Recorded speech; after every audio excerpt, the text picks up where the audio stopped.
Hello guys, study for education में आपका स्वागत है। यूपी बोर्ड द्वारा निर्धारित कक्षा 10 के विज्ञान विषय के संपूर्ण अध्ययन के लिए हमारे चैनल को लाइक एवं सब्सक्राइब करें। आज इस विषय में हम फिजिक्स के अंतर्गत आने वाले प्रथम अध्याय प्रकाश के परावर्तन तथा अपवर्तन का अध्ययन करेंगे। यह कड़ी का प्रथम भाग होगा और सतत निर्धारण किया जाता रहेगा। चलिए प्रकाश का परावर्तन तथा अपवर्तन के विषय में अध्ययन करते हैं। सबसे पहले हम जान लेते हैं प्रकाश क्या है।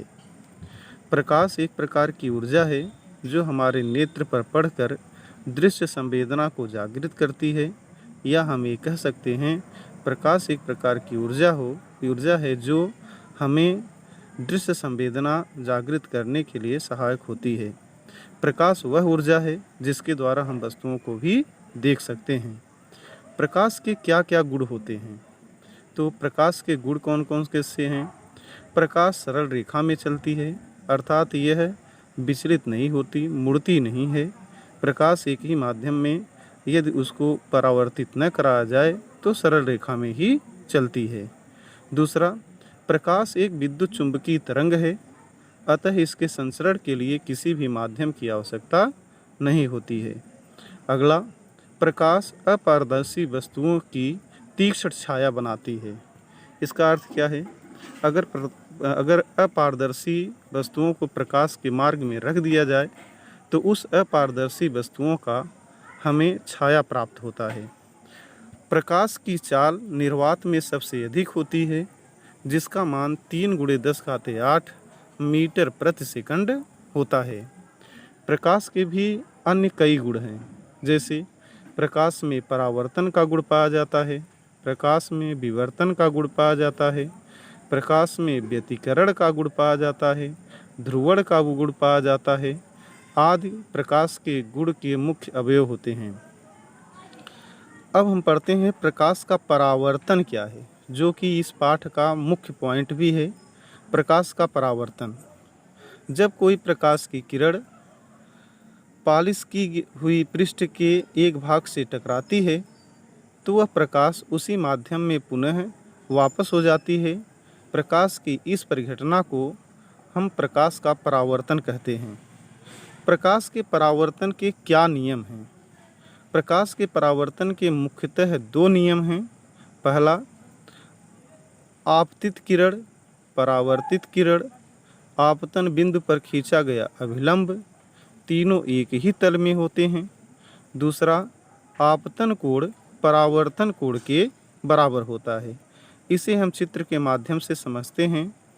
जो किरण आपतित दिखाई गई है वह पृष्ठ की ओर आ रही है, जो किरण परावर्तित दिखाई गई है वह पृष्ठ से दूर जा रही है, और जो डॉट डॉट लाइन से दिखाया गया है वह अभिलंब है, जो कि इस पॉलिशदार पृष्ठ के अभिलंबवत स्थित होता है। अब हम इसके बारे में थोड़ा और विस्तृत जानकारी प्राप्त करते हैं। आपतित किरण क्या है? वह प्रकाश किरण जो किसी पॉलिशदार पृष्ठ के परावर्तक तल की ओर आती है उसे हम आपतित किरण कहते हैं, और वह किरण जो परावर्तन के पश्चात उसी माध्यम में वापस लौट जाती है उसे हम परावर्तित किरण कहते हैं। आपतित किरण उस परावर्तक तल के जिस बिंदु से टकराती है उसे हम आपतन बिंदु कहते हैं। इस आपतन बिंदु पर उस परावर्तक तल के अभिलंबवत खींची गई रेखा अभिलंब कहलाती है। अब बात आता है आपतन कोण क्या होता है। आपतित किरण और अभिलंब के बीच बने कोण को हम आपतन कोण कहते हैं, और इसे हम आई से प्रदर्शित करते हैं, जैसा कि चित्र में दिखाया गया है। परावर्तित किरण तथा अभिलंब के बीच बने कोण को हम परावर्तन कोण कहते हैं, जिसे आर से प्रदर्शित करते हैं, जो चित्र में दर्शाया गया है। अब बात करते हैं प्रतिबिंब क्या होता है। प्रतिबिंब वहाँ प्राप्त होता है जहाँ प्रकाश की किरणें आपस में प्रतिच्छेदित करती हैं या प्रतिच्छेदित करती हुई प्रतीत होती हैं। प्रतिबिंब मुख्यतः दो प्रकार के होते हैं। एक प्रतिबिंब वास्तविक प्रतिबिंब होता है और दूसरा प्रतिबिंब आभासी प्रतिबिंब होता है। अब बात करते हैं वास्तविक प्रतिबिंब क्या है।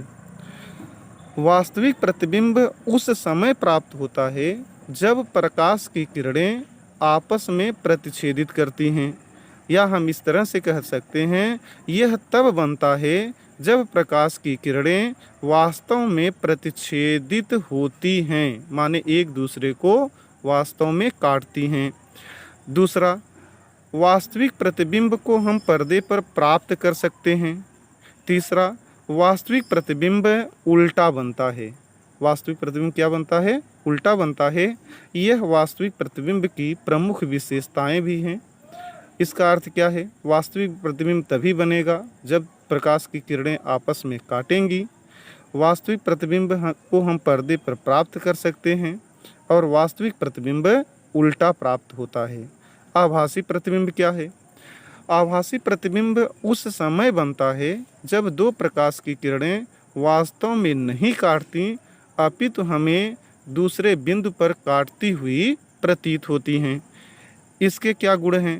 यह तब बनता है जब प्रकाश की किरणें प्रतिच्छेदित होती प्रतीत होती हैं। दूसरा क्या है? इसे पर्दे पर प्राप्त नहीं कर सकते हैं। मोस्ट इम्पॉर्टेंट है, अगर आभासी प्रतिबिंब है तो हम आभासी प्रतिबिंब को पर्दे पर प्राप्त नहीं कर सकते हैं। तीसरा, आभासी प्रतिबिंब सीधा बनता है। अब दर्पण के बारे में विचार करते हैं। वास्तव में दर्पण को हम विभाजित कर सकते हैं, जैसे गोली दर्पण, समतल दर्पण।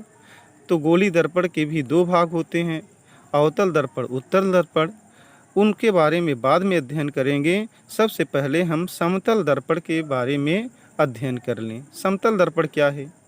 समतल दर्पण एक ऐसा समतल पृष्ठ होता है जिसके एक पृष्ठ पर पॉलिश किया जाता है तथा दूसरा पृष्ठ प्रकाश के परावर्तन के लिए स्वतंत्र होता है।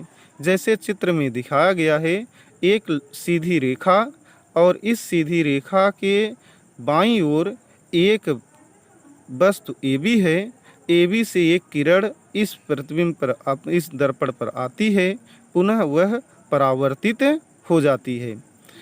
अब समतल दर्पण से बनने वाले प्रतिबिंब की क्या विशेषताएं होती हैं? पहला, समतल दर्पण द्वारा बना प्रतिबिंब आभासी एवं सीधा होता है। ये मोस्ट इम्पॉर्टेंट है। समतल दर्पण द्वारा बना प्रतिबिंब आभासी एवं सीधा होता है। प्रतिबिंब का आकार वस्तु के आकार के बराबर होता है। इसका अर्थ ये है, समतल दर्पण के आगे यदि कोई वस्तु रखी जाए तो उस वस्तु की ऊंचाई जितनी होती है वही दर्पण के पीछे भी बने वस्तु प्रतिबिंब की ऊंचाई होती है। अगला गुण क्या है? प्रतिबिंब दर्पण के उतने पीछे बनता है जितनी वस्तु की दर्पण से दूरी होती है। इसका अर्थ क्या है कि दर्पण से जितनी दूरी पर वस्तु रखेंगे प्रतिबिंब भी दर्पण से उतनी ही दूरी पर बनता है, लेकिन उस दर्पण के पीछे बनता है। प्रतिबिंब पार्श्व परिवर्तित होता है। पार्श्व परिवर्तित होता है माने इसके पार्श्व साइड बदल जाते हैं। पार्श्व परिवर्तन क्या है, इस पर हम विचार कर लें। पार्श्व परिवर्तन, इसमें वस्तु का बायां भाग दाएं भाग प्रतीत होता है और दायां भाग बायां भाग प्रतीत होता है। अब इसके आगे गोली दर्पण है। गोली दर्पण के बारे में थोड़ा सा समझ लें, उसके बाद इसका अध्ययन बाद में करेंगे। गोली दर्पण का परावर्तक तल अंदर की ओर या बाहर की ओर वक्री होता है। गोली दर्पण जिसका परावर्तक पृष्ठ अंदर की ओर अर्थात गोले के केंद्र की ओर वक्री है, वह अवतल दर्पण कहलाता है।